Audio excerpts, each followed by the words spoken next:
Greetings, YouTube! The Doctor is in. Dr. Urias Papers here, coming at you with another commentary on Dungeons and Dragons. And today we are going to talk about the spell Mordenkainen's Faithful Hound. I've got the Legacy version up here. We're going to look at the new 2024 version. We're going to compare and contrast both of them, see what's different. And there is one big giant thing that's different. And then we're going to look at some classes that may or may not go along with this spell. Some flavor stuff. But first, don't forget to hit that subscribe button. If you like this video, hit the like button. If you have any questions or comments, please leave a question or comment. And don't forget to hit that notification bell. All right. So, back in the day, we gave Mordenkainen's Faithful Hound a C+. That is what we have up there right now. It's one of our 4th level spells. It took an action. It had a range of 30 feet, verbal, somatic, material component. It lasted for 8 hours. It was a conjuration spell. So you created a dog, phantom watchdog, in an unoccupied space that you can see within range where it remains for 8 hours. Or until you dismiss it, or until you move more than 100 feet from it. The hound is invisible, and no one can see it except for you, the wizard or artificer that could cast it, and it cannot be harmed. When a small or larger creature comes within 30 feet of it, and doesn't speak the password. So there's a password you give out. It starts to bark. It sees invisible creatures. It can see into the ethereal plane. It ignores illusions. And then at the start of each of your turns, it will bite something within 5 feet of it.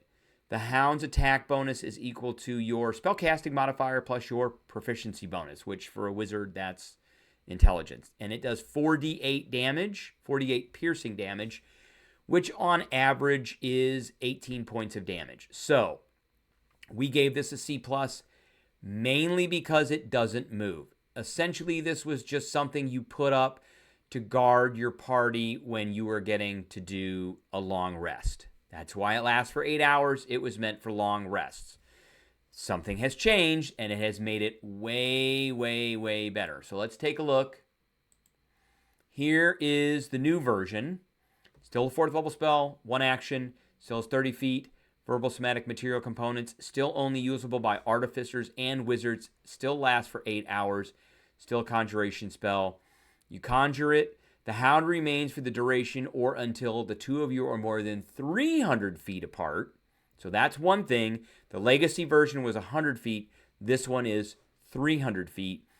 No one can see it. It's intangible and invulnerable. They kind of changed some of the wording there. When a small or larger creature comes within 30 feet, it doesn't speak the password. It starts barking. It has true sight, so that's a change. It essentially is the same thing.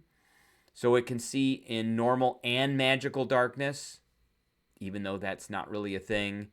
Doesn't have double sight. You see creatures and objects that have the invisible condition. It can see through illusions.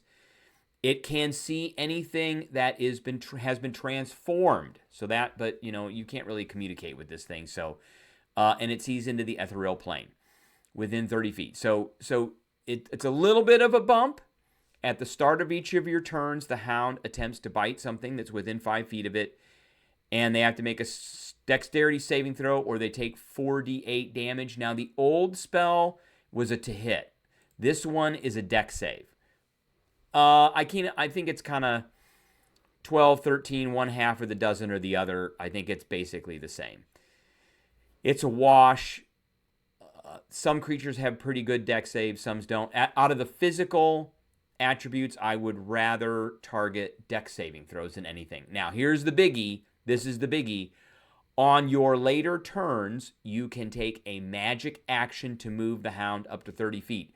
The legacy version did not have that in there. You couldn't move this thing. It just stayed there. But the new version, you can move it. You have to take an action every turn, but you can move it, which means for 8 hours, if you're going into a dungeon with your party or someplace, you can summon this thing, and then you can plunk it down 30 feet ahead of you, and it stays there, and you can move it every single round if you want. So now you can bring it as a scout with you. You can have it go into a room. You can have it look around, and it's pretty much going to see everything. And if it starts barking, then you know something's in the room, and then it can start biting it. And when you're done, you can bring it out, because they can't attack it. It's intangible and invulnerable, and it can see essentially everything. So this thing will be great for scouting. And then you can plunk it down to enemies right next to them in combat, and they are going to have to deal with it. It's basically free damage after save every round. They don't take half. That's the only problem. They don't take half. It's a dex save, or they take 48. If they make the dex save, they don't take anything. But you can move it around. It's not concentration. So it's basically you just summon it and it's there. And as you and your party are going forward, you're just going to take an action every turn to move it with you. Your movement's probably 30 feet. This thing, you can move up to 30 feet. You can keep moving it with you, which I think is fantastic. So, what do I think about... My camera started moving here. What do I think about a grade for this? We're going to move this up. I really like this, and I like the new ability to be able to move it around. I do like the ability to get it to scout. It can see things. You can't really communicate with it, but it does have this kind of one-way bark that if it sees something that's invisible, I mean, you can look in a room, you can have it look in the room. If you can't see invisible things, but it can, if there's something in the ethereal plane that's in there, you can use the dog to find it. There's an illusion, then the dog won't be tricked by the illusion. If it's a transformed object, the dog's not going to be tricked by that either. So great uses of this spell. Now there's a couple of classes here that I think I want to look at. So it's a wizard spell. I do like Order of the Scribes for this. There isn't, it just has a nice flavor to it. There isn't really anything that goes along with it. I just like the flavor of the wizard that can summon the awakened spell book and could manifest this thing with the manifest mind. So there's that ability. You can cast spells out of that within 60 feet of the book itself. I just think that's a cool way of doing things. It is a conjuration spell. Here is the School of Conjuration. They didn't really put conjuration. So if we go back here to the wizard, and I've got another screen over here to the 2024 wizard. They only gave us the Abjure, Diviner, Evoker, and Illusionist. And even though these other ones say Legacy, they didn't really give us that. And there's the subclasses there. They didn't give us all the subclasses. They only gave us 4 of the subclasses.